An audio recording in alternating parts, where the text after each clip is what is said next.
Okay, let's start with China. Tell us about the nature of the CCP and how it's different possibly from the nature of the Chinese people.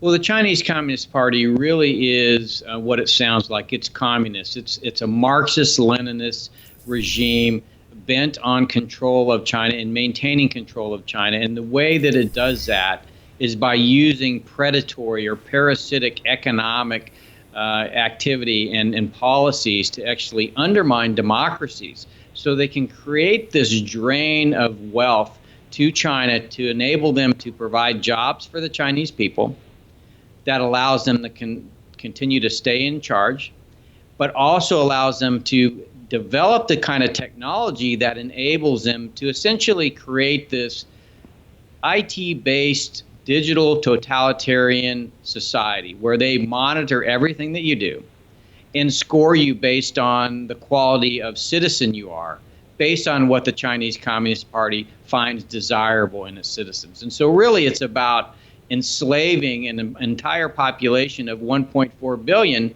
using the technology that America created. You know, they're great people. The Chinese people are tremendous people.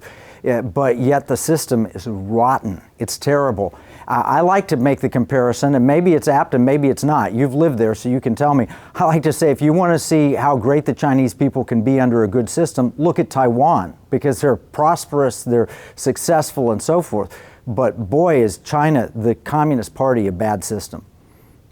Well, and it's really obfuscates what it does. And that's why my book, Stealth War, that's where the word stealth comes from.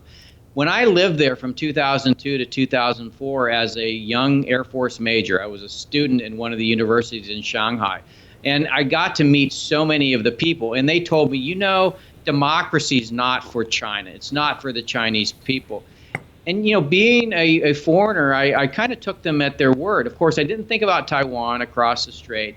And it wasn't until later when I went back to be the defense attaché and really got to know the government and the Chinese Communist Party that I really understood that they had been indoctrinated.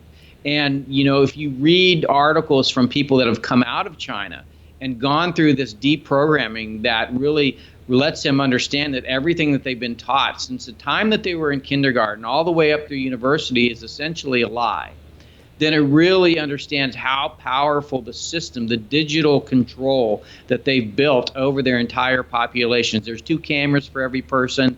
You know, they monitor everything that you do on the smartphone, and then they turn that around and use it to really control the type of person that you are. Wow. Well, I just finished watching the Chernobyl miniseries on HBO. I know I was late. Everybody else has seen it. I had to sit down, so I binge watched it, and it was frightening to me to watch how the Communist Party then was lying to the people about what they'd unleashed on the world with Chernobyl. Now, I'm watching the Chinese Communist Party has unleashed this virus, the COVID-19, the CCP virus, whatever you want to call it, and they lied to their people about that too. It is that complete, almost mind control that you're talking about, isn't it?